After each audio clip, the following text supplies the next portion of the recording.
Hello बच्चों, कैसे आप सभी लोग। आप सभी का एक बार फिर से बहुत बहुत स्वागत है बच्चों। मैं आयुष सर बायोलॉजी एक बार फिर से आप सभी का बहुत बहुत स्वागत करता हूं प्यारे बच्चों। जल्दी सारे बच्चे लाइव आ जाओ भाई। बिल्कुल धुआंधार तरीके से सारे बच्चे जल्दी से भाई लाइव आ जाओ फटाफट। एक बार शेयर कर दो क्लास को बहुत जल्दी से, सेशन को। थैंक्स भाई। ठीक है भाई, ठीक है। चलिए, बहुत सारे बच्चे लाइव आ चुके हैं बिल्कुल धुआंधार तरीके से। ठीक है। ठीक ठीक। कल वाला भी लगाया आपने ना, कल वाला जो छूटा था। ठीक है, चलिए भाई एक बार शेयर कर दो भाई जल्दी से फटाफट, जल्दी से भाई। जय माँ सरस्वती भाई। ठीक है, सभी का बहुत बहुत स्वागत है प्यारे बच्चों। बिल्कुल मजा आ जाए भाई। ठीक है, ओके। बिल्कुल वैभव, द्रविण, सीमा। ठीक है, सीमा, निहाल गुप्ता। चलिए शेयर किया जाए भाई, शेयर किया जाए, सेशन को स्टार्ट किया जाए जल्दी से। आइए। राधे राधे सीमा। चलिए, हमने कल आपको बताया भी था कि आज भी एक महामैराथन क्लास है। ठीक है, जो चीजें मैं यहाँ पे करा दे रहा हूँ, क्योंकि अगली जो मैराथन होगी बेटा, ठीक है, वो 3 तारीख को होगी। और 3 तारीख में जो आज मैं करा दे रहा हूँ उसको, ठीक है, इसको छोड़ करके बाकी जो भी रिमेनिंग चीजों को कराया जाएगा। ठीक है, तो सारे बच्चे बिल्कुल नोट कर लें बात को। जो आज मैं करा दे रहा हूँ, कल भी मैंने सेशन को कराया था, आज भी कराया था। तो अगली जो महामैराथन होगी 3 तारीख को, उसमें केवल और केवल जो बात जो बचे हुए पार्ट होंगे उसको मैं कराऊंगा। ठीक है, चलिए। चलिए सीमा जी, आपका बहुत बहुत स्वागत है। पहला दिन हो चाहे आखिरी दिन हो, हम पहले और आखिरी बिल्कुल एक ही जैसे होते हैं। चलिए आइए स्टार्ट करते हैं। सबसे पहले, ठीक है, सबसे पहले स्टार्ट करते हैं यहाँ पे और धुआंधार तरीके से। ठीक है, चलिए सबसे पहला पॉइंट आपके सामने, कल मैंने आपको यहीं पर, हमने आपको यहाँ पर बिल्कुल बता के गए थे यहीं पे। ठीक है, और यहीं से आज आगे थोड़ा सा बढ़ेंगे। चलिए, ठीक है, ठीक है भाई। चलिए स्टार्ट किया जाए बिल्कुल धुआंधार तरीके से। आ जाओ भाई फटाफट, जल्दी से शेयर कर दो भाई एक बार जल्दी से। बेटा क्या लिखा है यहाँ पे? ठीक बेटा, ठीक है। Very good. आई देखो लिखा है बेटा, पहला क्या लिखा है बेटा? वाष्पन। क्या लिखा है बेटा? वाष्पन। वाष्पन और वाष्पोत्सर्जन में क्या डिफरेंस है, क्या अंतर है? ये सवाल पूछा जाता है कई बार कि वाष्पन और वाष्पोत्सर्जन में क्या डिफरेंसेस होते हैं। ये सब सवाल आपके एग्जाम में आ चुके हैं भाई। ठीक है, तो बिल्कुल तैयार हो जाओ, तैयार हो जाइए। ठीक है, एक बार बेटा लाइक कर दो भाई जितने बच्चे जुड़े हैं। ठीक है भाई, दिल से लाइक कर दीजिए और शेयर कर दीजिए। ठीक है, चलिए बेटा लिखा है वाष्पन क्या है? यह एक प्रकार की भौतिक क्रिया है। भौतिक मतलब ये हो गया कि जब भी आप पानी को गर्म करेंगे, अगर पानी को आप आग लगाएंगे, पानी में आप आंच देंगे, टेम्परेचर बढ़ाएंगे, तो पानी क्या होगा? पानी वाष्प के रूप में उड़ेगा। लेकिन जब आप आग लगाएंगे तब तो होगा क्या? यह एक भौतिक क्रिया है जिसमें जल सीधे वायुमंडल में जल वाष्प के रूप में क्या होता है बेटा? चला जाता है। तो यह एक भौतिक क्रिया है। लेकिन वाष्पोत्सर्जन क्या है? एक जैविक क्रिया है। ये अपने आप होने वाली क्रिया है। In the presence of sunlight, जब सूर्य का प्रकाश पत्तियों के ऊपर पड़ेगा तो पत्तियों से पानी वाष्प के रूप में जाएगा। यह नेचुरल प्रोसेस है। और इस क्रिया में बेटा वाष्पन तथा विसरण होता है। ठीक है, ठीक है, ओके बेटा, जल्दी होगा। ठीक है, आइए बेटा लिखा अगला पॉइंट, यह खुली सतह से होता है, जबकि यह पौधे के वायवीय भागों से प्रायः रंध्रों द्वारा होता है। ये ध्यान रखिए, क्योंकि जो पौधे होती पत्तियां होती, पत्तियों में रंध्र या स्टोमेटा पाए जाते हैं। उस स्टोमेटा के बंद होने और खुलने की वजह से पानी का वाष्पन होता है in the presence of sunlight, सूर्य की प्रकाश की उपस्थिति में। तो यह सूर्य के प्रकाश की उपस्थिति में होता है। यह बेटा किसी टेम्परेचर की वजह से हो सकता है, हमेशा खुली सतह से होता है। ओके भाई मणिकांत, थैंक यू, धन्यवाद। ठीक है, हमारी बात समझे? बताए क्लियर इतनी बात? जल्दी से बता दो फटाफट, यस यस करके बताओ क्या। बिल्कुल जल्दी बताइए, क्या ये बात क्लियर भाई? पाओगे? जल्दी बता दो भाई, जल्दी बताओ फटाफट यस यस करके। ठीक है, बताइए। ठीक है, ओके, हाँ।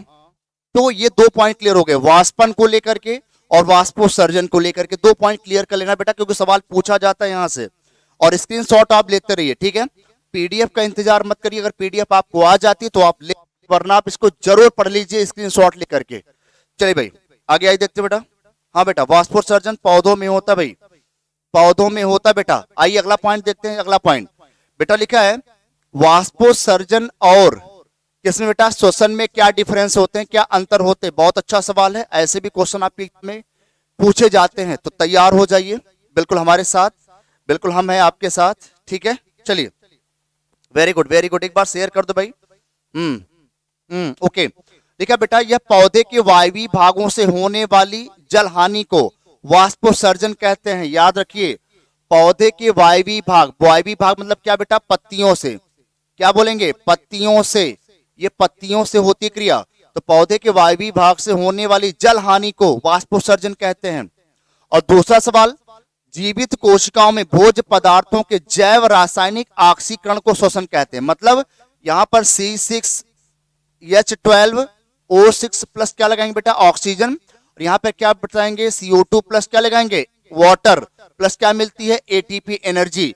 तो ये आपका श्वसन का बेटा रिएक्शन होगी, ऐसे आप लिख सकते हैं शॉर्ट में, ऐसे आप लिख सकते हैं बेटा इसको।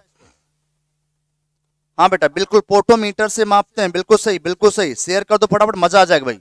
एक बार शेयर कर दी, बिल्कुल कम से कम बहुत सारे बच्चे आए जो पढ़ सकें चीजों को, क्योंकि हर बार नई चीज मैं लेके आया हूं। तो बेटा वाष्पोत्सर्जन हो गया, यहाँ पर श्वसन हो गया। श्वसन एक प्रकार का ऑक्सीकरण वाली क्रिया होती है, जहां पर ग्लूकोज तोड़ा जाता है, तोड़ते हैं। दूसरा पॉइंट, वाष्पोत्सर्जन की दर मुख्यतः वातावरणीय कारकों पर निर्भर करती है, जैसे टेम्परेचर, तापमान पर, वायु की गति पर, जैसे प्रकाश पर। अगर प्रकाश कम है तो वाष्पोत्सर्जन कम होगा, प्रकाश ज्यादा है तो वाष्पोत्सर्जन ज्यादा होगा। ठीक है, ठीक है, ठीक है, हाँ भाई ठीक है। अगला पॉइंट, श्वसन की दर आंतरिक कारकों पर निर्भर करती है, जैसे जीवद्रव्य पर, जैसे एंजाइम्स पर, जैसे भोज्य पदार्थों की प्रकृति पर निर्भर करती है। तो दोनों चीज याद करके जाइए भैया। बिल्कुल, यहां पर जो एटीपी लिखा है ना बेटा, वो 38 एटीपी ही होता है। मैंने केवल एटीपी लिख दिया है, तो 38 एटीपी ही होता है भैया, कुछ नया नहीं होता है। ठीक है, चलिए, ठीक है, गलत उलत नहीं लिखा है, सब सही लिखा है। चलिए आगे, आगे आ जाओ। तो दो चीजें मैंने यहां बता दिया कि वाष्पोत्सर्जन क्या है बेटा, श्वसन क्या है, तो दोनों में डिफरेंस याद करके जाइए, दोनों में क्या क्या अंतर है, दोनों में क्या डिफरेंस है। ठीक है, ओके, क्लियर है, चला जाए। बता, इतनी बात सो में आ गई। गोपाल, सुशीला, ठीक है, सुशीला, अंशदीप,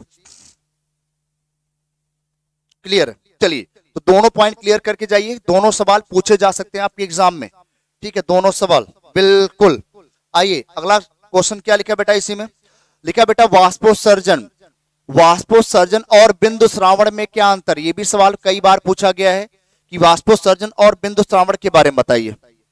वाष्पोत्सर्जन और बिंदु श्रावण के बारे में बता दो भाई। हाँ बिल्कुल, वाष्पोत्सर्जन एक आवश्यक बुराई है, बिल्कुल सही। वाष्पोत्सर्जन एक आवश्यक बुराई है, वाष्पोत्सर्जन एक आवश्यक बुराई है। आइए बेटा, लिखा है अगला पहला पॉइंट, यह पौधे के वायवीय भागों में, जैसे रंध्र से, जैसे वातरंध्र से, जैसे उपचर्म से होता है। यहां पर मैं पत्ती भी लिख लूं, क्योंकि पत्ती में ही रंध्र पाए जाते हैं, पत्ती में ही बेटा क्या होते हैं, रंध्र पाए जाते हैं। तो यह पौधे के वायवीय भाग से होता है, लेकिन यह बेटा जल रंध्रों के द्वारा होता है। किसके द्वारा, जल रंध्रों के द्वारा। याद करिए, जो वाष्पोत्सर्जन है बेटा, ये दिन में होता है। कब होता है, दिन में होता है। जबकि जो बिंदु श्रावण होता है, यह बेटा मॉर्निंग में होता है, सुबह सुबह, अर्ली मॉर्निंग में होता है, अर्ली मॉर्निंग में होता है। ध्यान रखिए, ये सुबह सुबह होता है। ठीक है, जैसे आप देखना ओस की बूंदें होती हैं, तो जो ओस की बूंदें होती है ना बेटा, वो यही जल रंध्र के द्वारा जाती हैं, यही बिंदु श्राव होता है, यही बिंदु श्राव होता है, जो ओस की बूंदें मिलती हैं। यस यस, आगे, ठीक है कपिल, ठीक है बेटा। लिखा है जल जलवाष्प के रूप में निकलता है, यह शुद्ध जल होता है। कैसा जल होता है, शुद्ध जल। ध्यान रखिए, वाष्पोत्सर्जन में हमेशा शुद्ध जल निकलता है। कैसा जल निकलता है बेटा, शुद्ध जल। आइए, इसमें बेटा स्रावित तरल कोषारस से शर्करा में अमीनो अम्ल तथा लवण आदि भी पाए जाते हैं। मतलब इससे जो पदार्थ स्रावित होता है, इससे जो पानी निकलता है, उसमें बेटा थोड़ा बहुत शर्करा होती है, थोड़ा बहुत अमीनो अम्ल भी होगा, थोड़ा बहुत साल्ट या लवण भी पाए जाते हैं। इसका मतलब हो गया, यह हमेशा अशुद्ध जल को बेटा निकालता है। कैसा निकालेगा, ये अशुद्ध जल को निकालता है, और यहां से हमेशा शुद्ध जल का बेटा क्या होता है, श्रावण होता है, शुद्ध जल निकलता है।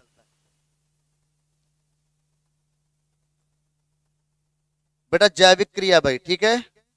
हेलो बेटा योगेश, ठीक है योगेश, ठीक है भाई। एक बार शेयर कर दो बेटा जल्दी से फटाफट, बहुत सारे बच्चे जुड़ चुके हैं हमारे साथ, ठीक है, आप सभी का।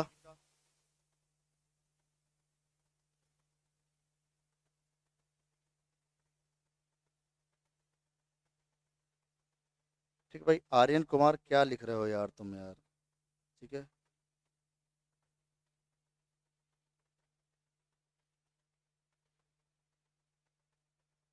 ठीक है, ठीक है, चलिए, बहुत सारे बच्चे ऐसे होते हैं, बिल्कुल पढ़ने के साथ साथ उनको हर काम जरूरी लगता है कि सारे काम कर लें। चलिए कोई नहीं, ठीक है। आइए आगे देखते हैं अगला पॉइंट। बेटा लिखा है रंध्र प्रायः दिन में खुलते रहते हैं, ठीक है, रात को बंद हो जाते हैं, बिल्कुल सही बात, रंध्र हमेशा दिन में खुलते हैं, रात में बंद हो जाते हैं। और जल रंध्र सदैव खुले रहते हैं। कैसे रहते हैं बेटा, हमेशा ही खुले रहते हैं, ठीक है, हमेशा ही खुले रहते हैं, ठीक है उत्कर्ष, ठीक है। आगे आइए, बेटा लिखा है वाष्पोत्सर्जन मुख्यतः वायुमंडलीय ताप से नियंत्रित होता है। बहुत अच्छा सवाल है कि बेटा जो वाष्पोत्सर्जन होता है ये मुख्यतः वायुमंडलीय ताप से नियंत्रित होता है, लेकिन लेकिन जो बेटा बिंदु श्रावण होता है ये मूल दाब से प्रभावित होता है। अगर मूल दाब बेटा ज्यादा है तो बिंदु श्रावण ज्यादा होगा, मूल दाब कम है तो बिंदु श्रावण कम होगा, ये सवाल बोला जाता है, तो याद करके जाना बेटा इसको, ठीक है। आइए, क्लियर है भाई, बताओ जल्दी से फटाफट क्लियर करके बताओ। तो यहां पर वाष्पोत्सर्जन के बारे में पढ़ के जाइए, बिंदु श्रावण के बारे में पढ़ के जाइए, बहुत अच्छा सवाल बनता है यहां से, बोर्ड के एग्जाम के पॉइंट ऑफ व्यू से बहुत अच्छे क्वेश्चंस बनते हैं यहाँ पे,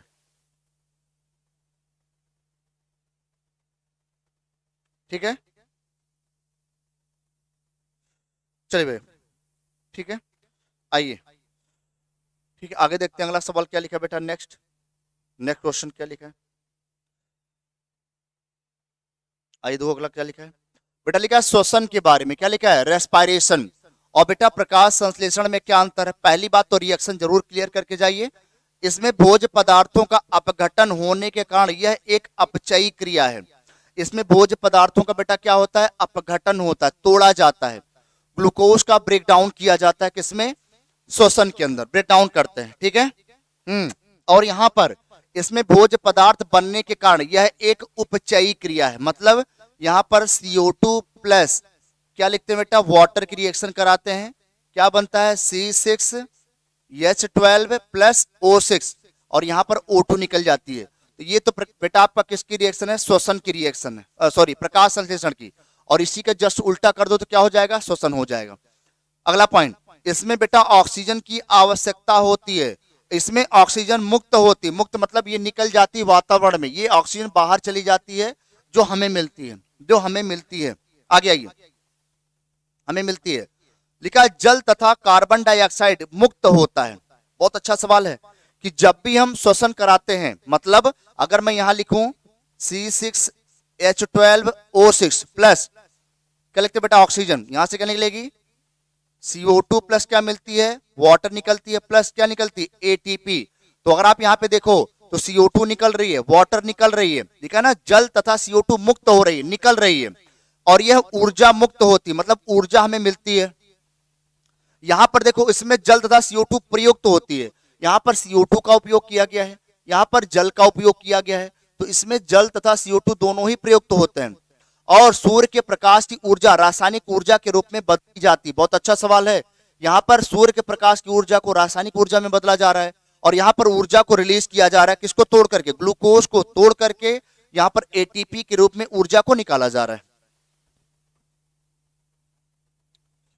बिल्कुल बिल्कुल श्रद्धा, बिल्कुल श्रद्धा की बात बिल्कुल सही है, ठीक है, कि जो श्वसन होती है वो 24 आवर होती है, बिल्कुल बात सही है, श्वसन हमेशा होता है, लेकिन प्रकाश संश्लेषण only only in day time in the presence of sunlight, जब सूर्य का प्रकाश होगा तभी प्रकाश संश्लेषण होगा। ये बात बहुत जरूरी बात, बहुत अच्छी बात बताई है, ठीक है, बहुत अच्छी बात, बिल्कुल वेरी गुड श्रद्धा, बिल्कुल भाई, ठीक है। राहुल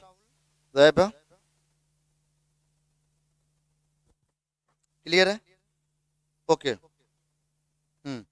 देखो मैं 12 घंटे नहीं बोलूंगा क्योंकि मापन नहीं, कोई इसका मेजरमेंट नहीं है। हम ये बोल सकते हैं कि जो प्रकाश संश्लेषण in the presence of sunlight, सूर्य का प्रकाश है तो प्रकाश संश्लेषण होगा, और नहीं है तो बेटा क्या होगा, नहीं होगा।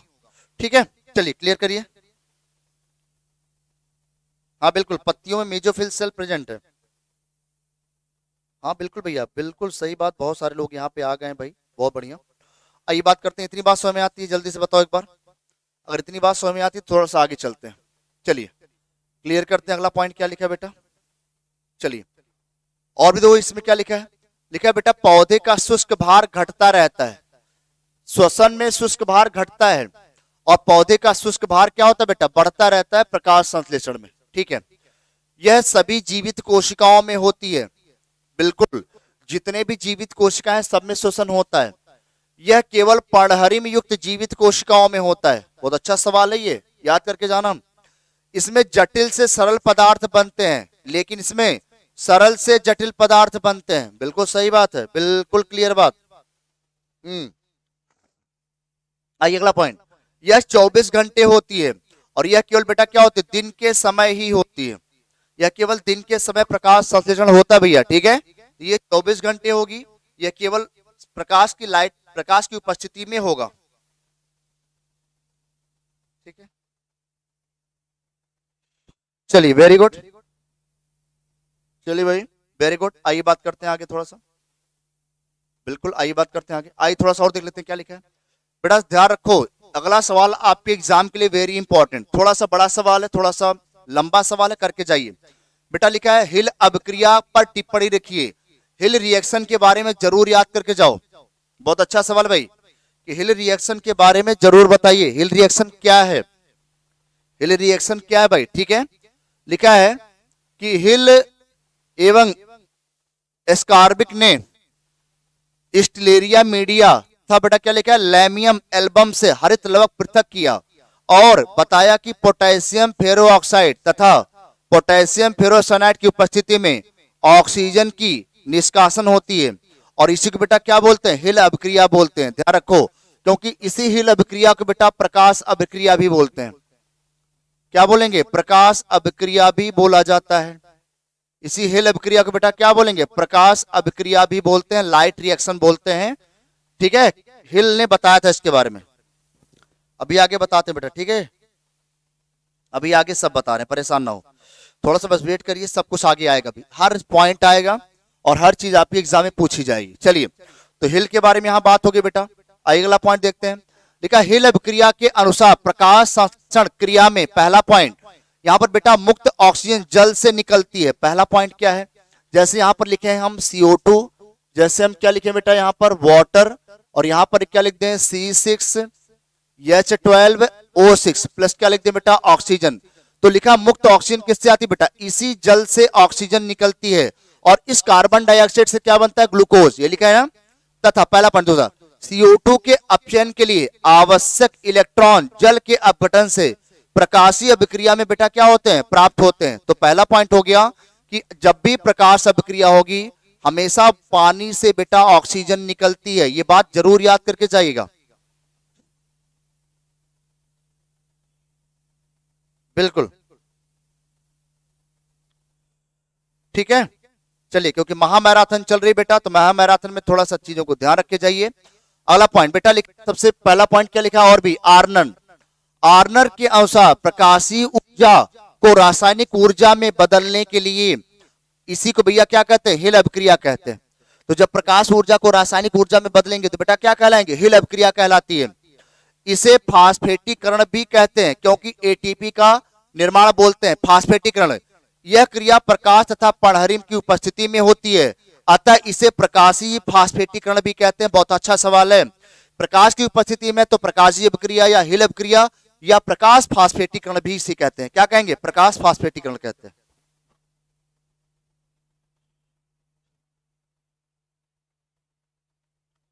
ये बात बेटा आप पीछे पढ़ चुके हैं, तो ध्यान रखिए सारी बात, सारे पॉइंट। ठीक है, बस केवल आपको देख के जाना है, आपको लिख के आना है, बिल्कुल चीजों को देख लीजिए एक बार। आइए बेटा लिखा है, जैसे यहाँ पे एग्जाम्पल बनाया गया, ऐसे ऐसे बनाया गया है। जैसे वाटर यहाँ पर है, वाटर, तो वाटर क्या हो गया बेटा, जब इसको तोड़ोगे तो क्या मिलेगा, 4 Fe+4Fe+2 +3+2, ठीक है। और ऑक्सीजन भी क्या होगी बेटा, निकलेगी 4 क्या भैया हाइड्रोजन एटम के साथ, ठीक है, ऑक्सीडाइज फॉर्म में। तो ये रिएक्शन लिखी जाती है इस प्रकार से, आप रिएक्शन लिख सकते हैं।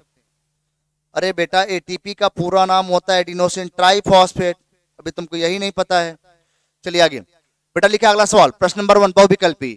जीवाणु बेटा क्या होते हैं, जीवाणु कैसे होते हैं, बताओ जल्दी से, जल्दी बताइए। बहुविकल्पी सवाल आंसर बताओ फटाफट, क्या आंसर होगा बेटा, जल्दी से फटाफट।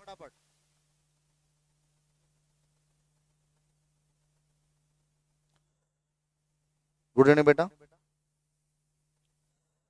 जल्दी बताओ बेटा। पहला सवाल, अब मैं सारे सवाल को बिल्कुल विधिवत तरीके से बता दे रहा हूं। पहला बेटा जो प्रोटिस्टा है, प्रोटिस्टा में यहां पर बेटा प्रोटोजोआ भी आते हैं। कैसे आते हैं, प्रोटोजोआ। सारे आंसर सुन लीजिए, प्रोटोजोआ।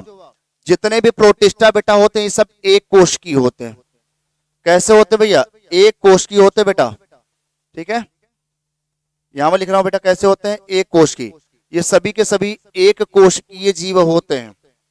कैसे होते भैया, एक कोशिकीय जीव होते हैं। लेकिन बेटा ये होते कैसे हैं, यूकैरियोट। कैसे होते हैं, यूकैरियोटिक होते हैं। एक कोश की प्लस कैसे हैं, यूकैरियोटिक। आइए कवक के बारे में बात करें बेटा, ये बहुकोशिकीय होते हैं। कैसे होते हैं, बहुकोशिकीय। ये बहुकोशिकीय होता है, बहुकोशिकीय।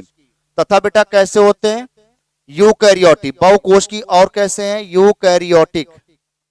बहुकोशिकीय और कैसे हैं, यूकैरियोटिक। आइए पादप बेटा कैसा है, बहुकोशिकीय। पादप कैसा है, बहुकोशिकीय। और बेटा कैसा है, यूकैरियोटिक। कैसा है, ये सब नोट कर लीजिए, यूकैरियोटिक। यूकैरियोटिक है, यूकैरियोटिक। बेटा मोनेरा कैसा है, एक कोशिकीय। कैसा बेटा, एक कोशिकीय होता है, एक कोशिकीय। और कैसा है, प्रोकैरियोटिक। कैसा है, प्रोकैरियोटिक। कैसा बेटा, प्रोकैरियोटिक। तो लिखा ना जीवाणु बेटा किसमें आते हैं, मोनेरा के अंदर आते हैं। जीवाणु किसमें आएंगे, मोनेरा। जीवाणु किसमें आते बेटा, मोनेरा में आते हैं, ध्यान रखो भाई।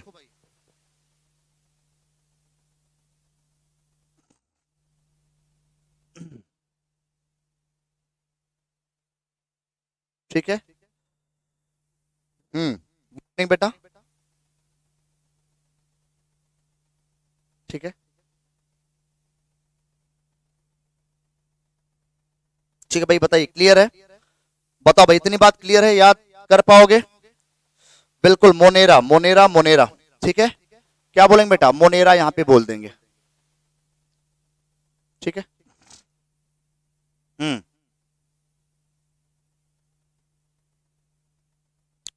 बिल्कुल दीक्षा, बिल्कुल दीक्षा, बिल्कुल सही, जगत मोनेरा। चलिए आगे बात करते हैं, अगला क्वेश्चन क्या लिखा बेटा, नेक्स्ट दूसरा लिखा बेटा, राइजोबियम क्या है। राइजोबियम के बारे में पूछा जा रहा, बहुत अच्छा क्वेश्चन है, राइजोबियम। तो बेटा यहाँ पे याद करके जाओ, जो राइजोबियम होता है, पहला पॉइंट, ये बेटा केवल लेग्यूमिनेसी, लेग्यूमिनेसी पौधे की रूट्स में, लेग्यूमिनेसी जो पौधे होते हैं उसकी बेटा क्या होता है, लेग्यूमिनेसी पौधे की रूट्स में, लेग्यूमिनेसी जो फैमिली होती है उसकी जड़ों में पाया जाता है। कहां पर बेटा, जड़ों में पाया जाता है, उसकी जड़ों में। और हमेशा ये कैसा होता है बेटा, सहजीवी होता है। कैसा होता है, सहजीवी जीवाणु होता है राइजोबियम। तो राइजोबियम एक प्रकार का बेटा क्या होता है, जीवाणु है जो केवल दलहनी पौधों की जड़ों में पाया जाता है। और ये एक सहजीवी जीवाणु होता है, ध्यान रखिए। कैसा बेटा, एक सहजीवी जीवाणु होता है। बहुत अच्छा सवाल बनता है यहां से, सहजीवी जीवाणु होता है भैया, ठीक है बेटा। कैसा होता है, सहजीवी, ठीक है, सहजीवी होता है। बताइए क्लियर है, जल्दी से बताओ।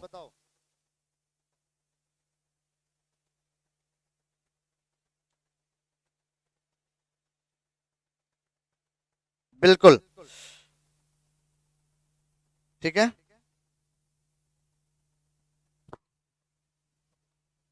अच्छा दीक्षा, ठीक है दीक्षा। आइए बात करते हैं अगला सवाल। एक्चुअली मैं इसका रीजन क्या है बेटा ना, यहाँ पर अगर मैं लिखूं यहाँ पे ऐसे, ठीक है। चलिए जरा आंसर बताइए, क्या होगा आंसर, फटाफट बताओ। बेटा लिखा है यहाँ पर प्रश्न नंबर 3, निम्नलिखित में से कौन एक प्रोकैरियोटिक है, जल्दी बता दो। इसमें से कौन एक प्रोकैरियोटिक है, जल्दी बताओ भाई। इसमें से कौन एक प्रोकैरियोटिक है, जल्दी बताओ फटाफट। देखते हैं इसका आंसर कौन बताता है, इसमें से कौन प्रोकैरियोटिक भाई, ठीक है। Very good very good very good, जल्दी बताओ बेटा। जो फर्न होता है, फर्न एक पौधा होता है, ये कैसा बेटा, यूकैरियोटिक। कैसा होता है, यूकैरियोटिक होता है। चलिए जल्दी बताइए, यूकैरियोटिक होता है बेटा। हरे शैवाल भी कैसे होते हैं, यूकैरियोटिक। मॉस भी बेटा कैसा होता है, यूकैरियोटिक। जल्दी बताइए कैसा होगा बेटा। और जीवाणु कैसा होगा बेटा, प्रोकैरियोटिक। कैसा होगा, प्रोकैरियोटिक होता है। बिल्कुल आंसर बिल्कुल क्लियर भैया, कैसा होगा, प्रोकैरियोटिक। प्रोकैरियोटिक। चलिए बहुत बढ़िया, ठीक है। आंसर पे मत जाइए, अपने दिमाग पे जाओ आप, बिल्कुल। हमने क्या बोला, खुद पे रखो भरोसा, खुद को कर इतना बुलंद कि मंजिल भी पूछे बोल तेरी रजा क्या है। लोग आपसे पूछे, लोग आपसे सलाह ले, ठीक है। कुछ ऐसा करो। मैं तो यही कहता हूं अपने बच्चों से कि जब भी आप पढ़िए, जहां जाइए हमें पाइए, हुजूर हमसे बच के कहां जाइएगा। हम तो यही बोलते हैं ना। कभी आप अगर हमें यूट्यूब पे सर्च करेंगे ना, आयुष सर एग्रीकल्चर बायोलॉजी, तो हम ही आपको मिलेंगे। कभी आप यूट्यूब पे सर्च करिएगा आयुष सर एग्रीकल्चर बायोलॉजी, तो मिलेंगे हम भी। ओके बेटा, बता देंगे, ठीक है ठीक है ठीक है। ओके भाई, ठीक है, कराएंगे बेटा आदित्य, ठीक है। ओके ओके भाई, ओके बहुत बढ़िया, वेरी गुड वेरी गुड, ठीक है भाई। यस यस यस, बिल्कुल शेयर कर दो फटाफट एक बार, जल्दी समझ आ जाए। तो आयुष सर एग्रीकल्चर बायोलॉजी बिल्कुल सर्च करिएगा, मजा मिलेगा आपको। चलिए तो बेटा अगर आंसर हम देखें तो आंसर आपके पास आ गया भैया, जीवाणु। क्या हो गया बेटा, आइए अगला सवाल देखते बेटा क्या है। अगला सवाल जल्दी से बता दो भैया, ई कोलाई के बारे में सवाल पूछा गया है। चलिए जल्दी से आंसर बताइए, क्या आंसर होगा बेटा। कि जीवाणु लिखा है बेटा, जीवाणु जिसका सब अधिक अध्ययन किया जाता है। जल्दी बताओ, जीवाणु जिसका सबसे अधिक अध्ययन किया जाता है, जल्दी से बता दो। बहुत जबरदस्त सवाल आने वाला भाई, जल्दी से बेटा बता देंगे रघुनाथ। बेटा आशीर्वाद है, ठीक है, थैंक यू बेटा। श्याम श्याम जी, ठीक है भाई। चलिए क्लियर है, जल्दी बताइए। तो बेटा लिखा है जीवाणु जिसका सबसे अधिक अध्ययन किया जाता है। जीवाणु जिसका सबसे अधिक अध्ययन किया था बेटा, उसका नाम क्या है, इस्चेरिचिया कोलाई। क्या नाम बेटा, इस्चेरिचिया कोलाई है। ये हमारी बेटा बड़ी आंत में पाया जाता है, ये हमारी बड़ी आंत में उपस्थित होता है, बड़ी आंत में पाया जाता है, ठीक है। बड़ी आंत में होता भैया, पाया जाता है, ठीक है। इस्चेरिचिया कोलाई को याद करके जाना बेटा, इस्चेरिचिया कोलाई को, इस्चेरिचिया कोलाई को बेटा, ठीक है ठीक है ठीक है। जल्दी चलिए चलिए चलिए बेटा। टीएमबी एक विषाणु होता है। क्या बेटा, विषाणु होता है, यह एक प्रकार का विषाणु होता है, ठीक है। माइकोबैक्टीरिया तो मान लो जीवाणु होता ही है, क्या है बेटा, जीवाणु है, ठीक है। नाइट्रोसोमोनास भी जीवाणु होता है। तो याद करके जाइए, ऐसे सवाल क्वेश्चन पूछे जाते हैं बिल्कुल धुआंधार तरीके से, याद करिएगा, ठीक है ठीक है। चलिए तो आंसर भी आपको मिल गया बेटा, ई कोलाई। शेयर कर दो बेटा, ठीक है। ओके भाई वैभव, ठीक है भाई। वैभव गुप्ता, वैभव गुप्ता भी आ गए भैया, ठीक है। हाँ भाई वैभव, वैभव भी बिल्कुल धुआंधार स्टूडेंट है हमारे, बिल्कुल दिल से। हर बच्चा, श्रद्धा, ठीक है श्रद्धा, मनीष, सचिन। देखो भैया, हम आपको नहीं देख रहे हैं लेकिन आप हमें देख रहे हैं, और हम ये फील कर रहे हैं कि हम आपके साथ हैं, हम आपके पास हैं, ठीक है। आप अगर चाय पी रहे हैं तो हम भी चाय पी रहे हैं, आप कुछ खा रहे हैं तो हम भी खा रहे हैं, आपके आसपास आपके घर वाले भी बैठ के देख रहे होंगे, नो डाउट। बट आप पढ़ाई पे कंसंट्रेट करिए, हम यही चाहते हैं। गुड इवनिंग बेटा विनीत। आइए बेटा, लिखा है प्रश्न नंबर 5 में, क्या लिखा है बेटा, प्रश्न नंबर 5 में क्या लिखा है, यहां पर लिखा है कि ड्यूटेरोमाइसिटीज कवकों में क्या पाया जाता है। ड्यूटेरोमाइसिटीज कवक में क्या पाया जाता है, किसका अभाव होता है, ये पूछा किसका अभाव होता है, इसको याद करके जाना बेटा, बहुत अच्छा सवाल है। जैसे यहाँ पे ध्यान दीजिए, जो कवक होता है बेटा, कवक, कवक को क्या बोलते हैं बेटा, फंजाई। क्या बोलेंगे, फंजाई बोलते हैं। कवक को क्या बोलेंगे, फंजाई। अगर हम ये बात करें यहाँ पे फंजाई की बेटा, 4 वर्ग में बांटा गया है। फंजाई को 4 वर्गों में बांटा गया है, पहला, दूसरा, तीसरा और चौथा। तो सारे बच्चे एक बार ध्यान से देख लो बेटा।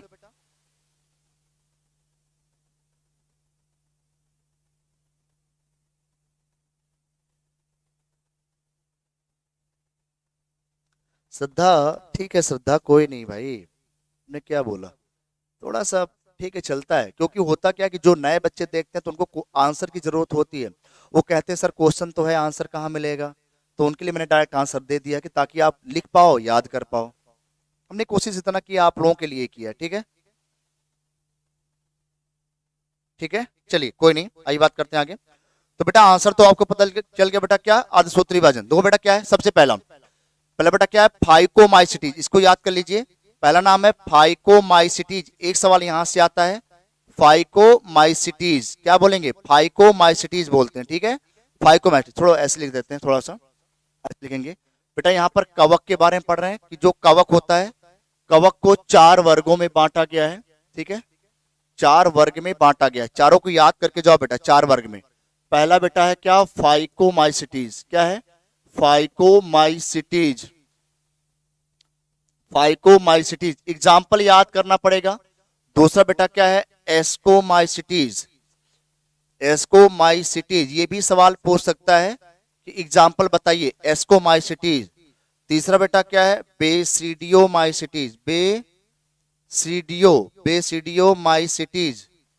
बेसिडियोमाइसिटीज बोलेंगे, बेसिडियोमाइसिटीज। चौथा बेटा क्या है, ड्यूटेरोमाइसिटीज। ड्यूटेरोमाइसिटीज क्या बोलेंगे, ड्यूटेरोमाइसिटीज बोलते हैं। ठीक है, 4 नाम। ठीक है, ठीक है बेटा आकाश। बेटा उत्कर्ष किसी को हाइड ना करो, ठीक है, उत्कर्ष रहने दो, किसी को हाइड ना करो। ठीक है, चलिए, बाद में बच्चे परेशान होते हैं।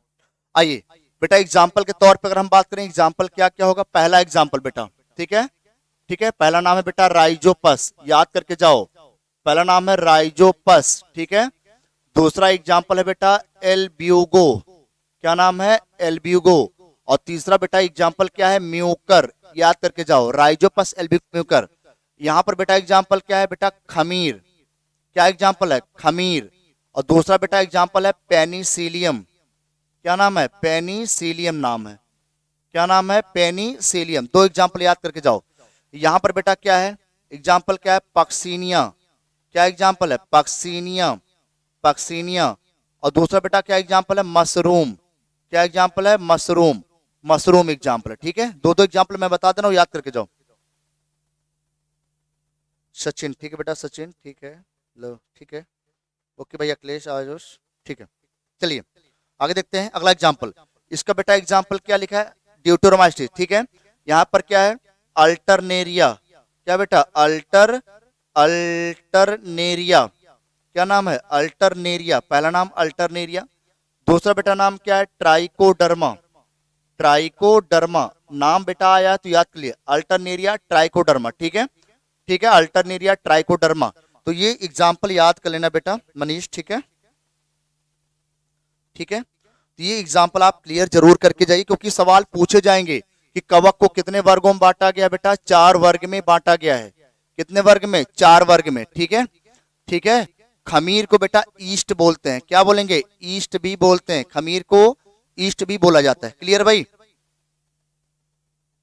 कोई दिक्कत नहीं बेटा, करने दो। ठीक है, अननेसेसरी लोग अननेसेसरी करेंगे, कोई दिक्कत नहीं है बेटा। हमने क्या बोला, अगर आप मेरे फॉलोअर, आप मेरे फैन हैं, तो मुझे किसी की बात की परवाह नहीं।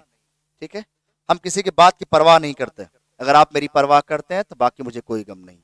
चलिए, ठीक है, बाकी मुझे कोई गम नहीं है। ठीक है, चलिए, जैसे आज आपने देखा होगा कि बहुत बड़े मशहूर गजल गायक पंकज उदास जी का निधन हो गया है। ठीक है, बहुत बड़े, हमारे बहुत फेवरेट सिंगर रहे हैं वो, बहुत ही बेहतरीन, उनके गाने अक्सर मैं सुनता रहता हूँ। ओके भाई वीर, ठीक है, बहुत अच्छे। ठीक है, ठीक है, कोई नहीं बेटा, बॉटनी कमजोर नहीं है, सभी की बॉटनी अच्छी होती है। आइए, ठीक है, तो बहुत अच्छे अच्छे गाने उन्होंने गाए, बहुत अच्छे से गजलें गाई, जो बिल्कुल लोगों को दिल में दस्तक देती थी।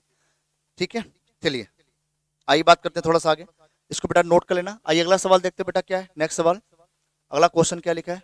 आइए बेटा, लिखा है यहाँ पर, क्रोमेटोफोर भाग लेता है बेटा, क्रोमेटोफोर। सवाल देखो, लिख लीजिए क्या है, क्रोमेटोफोर कहाँ पाया जाता है। बहुत अच्छा सवाल है भाई, क्रोमेटोफोर। ठीक है, ठीक है, क्रोमेटोफोर क्या होता है। ठीक है, जैसे गाना गाते हैं ना हम तो है परदेस में,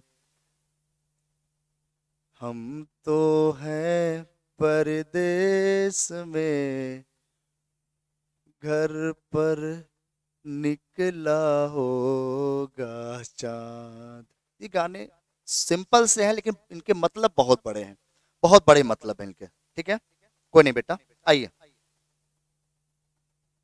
ठीक है, ठीक है, चलिए तो यहाँ पे हम बात करते हैं क्या भाई, तो बेटा क्रोमैटोफोर के बारे में सारे बच्चे बिल्कुल ध्यान सुनिए। क्रोमैटोफोर बेटा, जब भी हम बात करते हैं प्रोकैरियोट्स के बारे में, किसके बारे में बेटा, प्रोकैरियोटिक। हमारे बच्चे ध्यान दीजिए कि जो भी प्रोकैरियोटिक जीव होते हैं, प्रोकैरियोटिक जो जीव होते हैं, जो जीवाणु होते हैं, जीवाणु के बारे में बात करें, प्रोकैरियोटिक जीवाणु के बारे में। ठीक है, प्रोकैरियोटिक जीवाणु में। ठीक है, ठीक है, तो हम क्या बोलते हैं बेटा, ठीक है, तो जो प्रोकैरियोटिक होते हैं बेटा उसमें केवल एक नाम होता है, हमने सुना है, नीली हरी शैवाल। क्या नाम होता है बेटा, नीली हरी शैवाल, याद करके जाइए। नीली हरी शैवाल जो होती है, ब्लू ग्रीन एल्गी बोलते हैं नीली हरी शैवाल, या इसी को बेटा बोलते हैं साइनो जीवाणु। क्या बोलते हैं, साइनो जीवाणु बोलते हैं, साइनो जीवाणु बोलते हैं। ठीक है, साइनो जीवाणु बोलते हैं, ध्यान रखना। ठीक है, साइनो जीवाणु, तो नीली हरी शैवाल के बेटा साइनो जीवाणु बोलते हैं। और इसी के अंदर बेटा प्रकाश संश्लेषण कराने के लिए, प्रकाश संश्लेषण कराने के लिए बेटा क्रोमैटोफोर पाया जाता है। ये बात बहुत विधिवत तरीके से याद करके जाइए कि जो क्रोमैटोफोर होता है, क्रोमैटोफोर, वो बेटा केवल केवल केवल प्रोकैरियोट्स में पाए जाते हैं। ये गलती मत कर देना, क्योंकि गलती बहुत सारे बच्चे कर देते हैं। क्रोमैटोफोर प्रकाश संश्लेषण तो करा रहा है, लेकिन किसमें बेटा करा रहा है, केवल और केवल प्रोकैरियोट्स में कराएगा। किसमें कराएगा, प्रोकैरियोट। थैंक्स भाई, ठीक है, ओके भाई, ठीक है। हमने क्या बोला, बस एक बात ध्यान रखिए कि जो प्रोकैरियोट्स हैं, prokaryotes in the sense of जो जीवाणु हैं, जीवाणु भी कौन है, फोटोसिंथेटिक ऑटोट्रोपिक, प्रकाश स्वपोषी प्रकाश संश्लेषी जीवाणु। ठीक है, ये बात ध्यान रखिएगा। जो नीली हरी शैवाल बेटा ये प्रकाश संश्लेषी होते हैं, प्रकाश संश्लेषण करते हैं। बेटा जरूर याद करके जाए क्योंकि इससे सवाल पूछे जाते हैं, कई बार एग्जाम में कई बार पूछा भी गया है। ठीक है, चलिए, क्लियर है, क्लियर है भाई, हाँ बिल्कुल बिल्कुल भाई, बिल्कुल ठीक है। और एक पॉइंट और बताते हैं, बहुत कभी कभी सवाल पूछ लिया था, जैसे यहाँ पर ये लिखा है बेटा इसके अंदर, तो बेटा यहाँ पर नाइट्रोजन स्थिरीकरण करने के लिए, बहुत अच्छा सवाल बोलते हैं कि नाइट्रोजन स्थिरीकरण के लिए, ये सवाल याद करके जाइए, नाइट्रोजन स्थिरीकरण करने के लिए यहाँ पर बेटा एक कोशिका पाई जाती है केवल प्रोकैरियोटिक में, ध्यान रखिए, केवल प्रोकैरियोटिक कोशिका में। उसका नाम बेटा होता है हेटेरोसिस्ट। क्या नाम भैया, हेटेरोसिस्ट नाम है।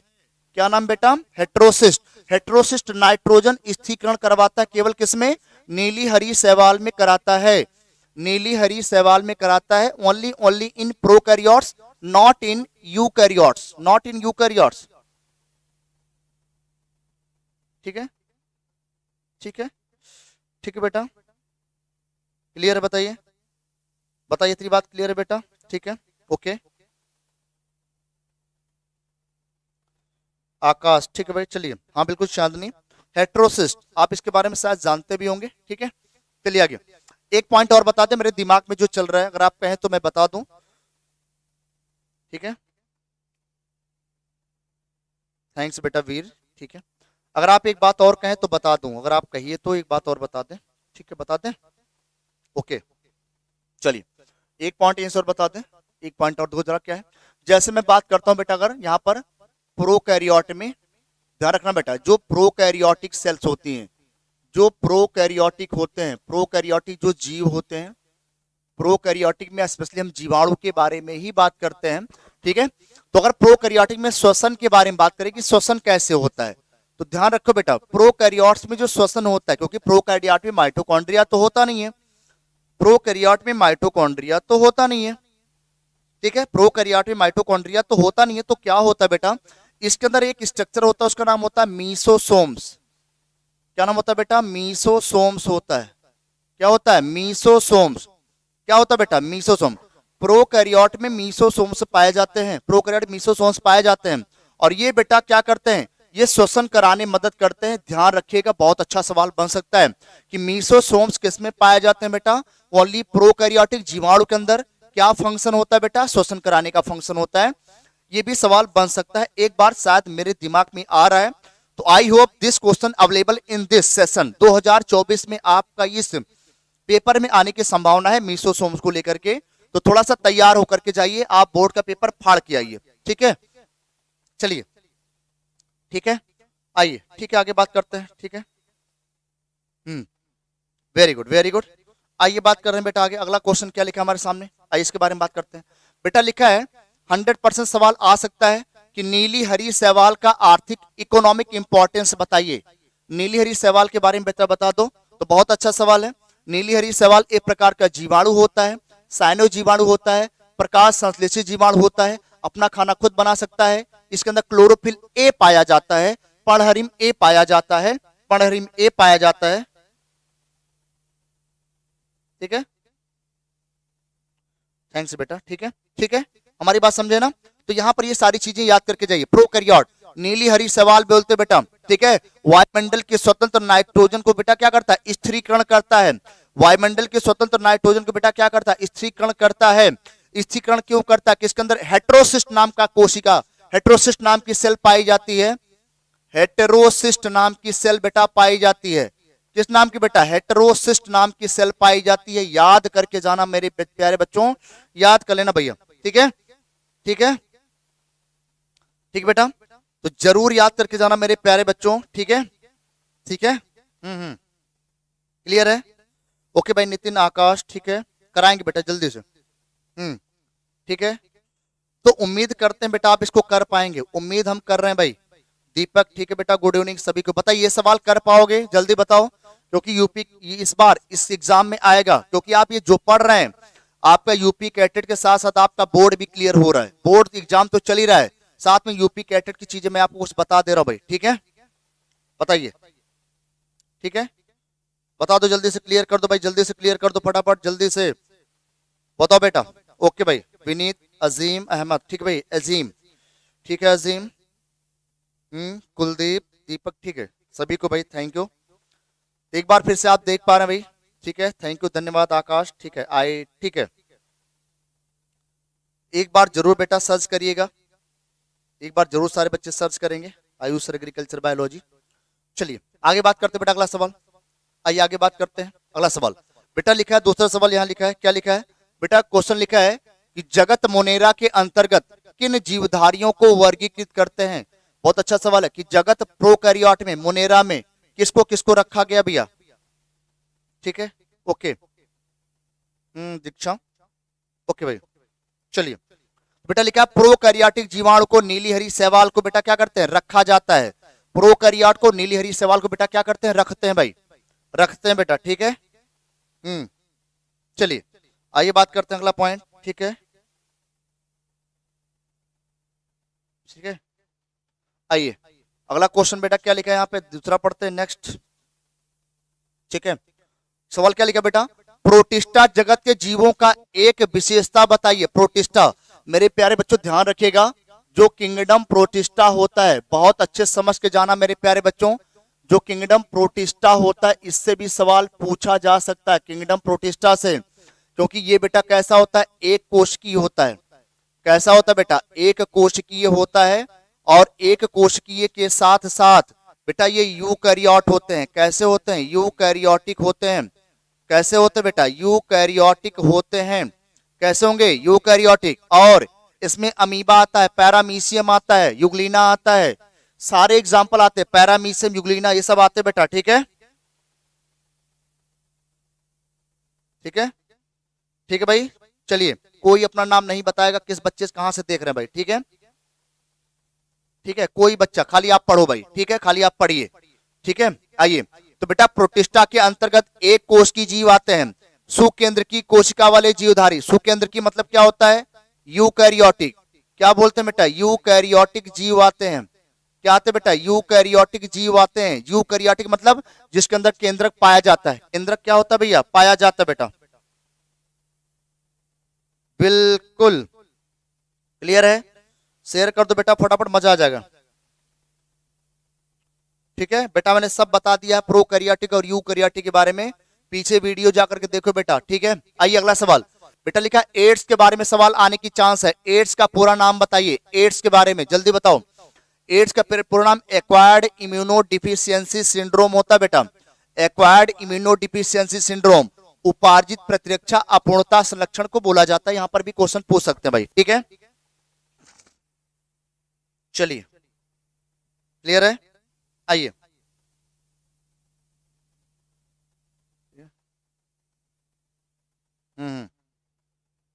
ठीक है।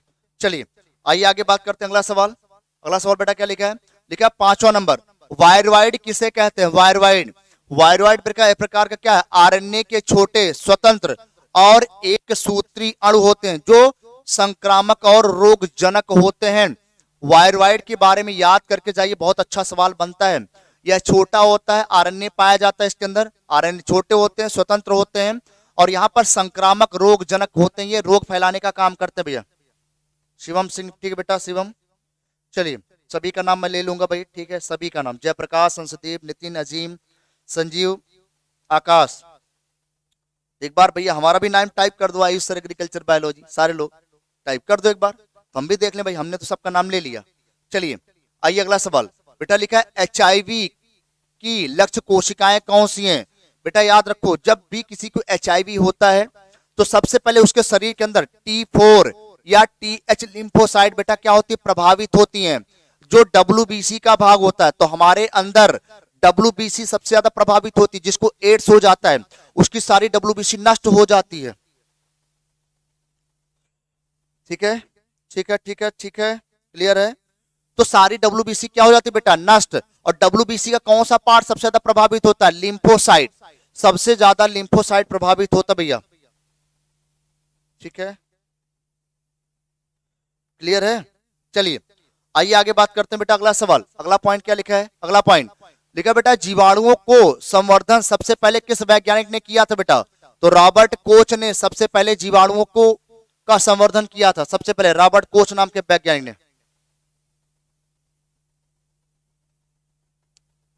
ठीक है भाई, ठीक है ठीक है ठीक है। चलिए क्लियर भाई, बहुत बढ़िया, very good very good very good very good. चलिए आगे, तो जीवाणुओं का संवर्धन सबसे पहली बार किसने किया था बेटा, रॉबर्ट कोच ने किया था, किसने किया था, रॉबर्ट कोच ने किया था। आइए अगला पॉइंट बेटा, लिखा प्रश्न नंबर 8 में, विषाणुओं का पता सर्वप्रथम किसने लगाया था। महामैराथन की बिल्कुल धुआंधार क्लास में आप सभी का बेटा बहुत बहुत स्वागत है। आइए, विषाणुओं का सर्वप्रथम किसने खोज किया था बेटा, इवानोवस्की ने, किसने किया था बेटा, इवानोवस्की नाम के वैज्ञानिक ने किया था भैया, ठीक है बेटा, ओके भाई, थैंक यू भाई, सभी को दिल से भैया शुक्रिया, दिल से बेटा सभी को शुक्रिया भैया, ठीक है। चलिए चलिए, इवानोवस्की नाम के वैज्ञानिक ने सबसे पहली बार विषाणुओं के बारे में बताया था।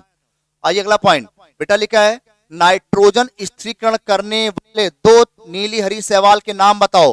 बेटा बहुत ज्यादा इंपॉर्टेंट सवाल, बहुत इंपॉर्टेंट, बहुत ज्यादा इंपॉर्टेंट हो गया बेटा, बहुत ज्यादा। लिखा है एनाबिना और नॉस्टॉक, नॉस्टॉक और एनाबिनम। तो नॉस्टॉक और एनाबिना दोनों बेटा नीली हरी शैवाल होती हैं, दोनों नीली हरी शैवाल है भैया, थैंक्स बेटा, बेटा करा देंगे, उसको भी कराएंगे, जल्दी से करा देंगे, ठीक है। आइए आइए अगला पॉइंट, अगला पॉइंट देखते बेटा क्या लिखा है, अगला पॉइंट बेटा लिखा है रोग उत्पन्न करने वाले जीवाणुओं के नाम लिखिए। ये सब सवाल पूछे जाएंगे, जीवाणु से एक सवाल जरूर आएगा, जीवाणु से एक सवाल जरूर आएगा बेटा, ध्यान रखना जीवाणु के बारे में। दोहर लिखा है रोग उत्पन्न करने वाले जीवाणु बेटा क्या है, विब्रियो कॉलेरी बेटा क्या रोग करता है, हैजा, क्या करेगा, हैजा रोग करता है। दूसरा माइकोबैक्टीरियम ट्यूबरकुलोसिस बेटा क्षय रोग, क्षय बोलते हैं टीबी, क्या बोलेंगे, टीबी रोग बोलते हैं, टीबी। तीसरा कॉर्नी बैक्टीरियम डिप्थीरियाई बेटा डिप्थीरिया रोग कौन हो जाता है, डिप्थीरिया रोग हो जाता है। अगला साल्मोनेला टाइफी बेटा कौन सा रोग हो जाता है, टाइफाइड हो जाता है। तो ऐसे रोग बेटा जरूर स्क्रीनशॉट ले लो इसको, जरूर भैया,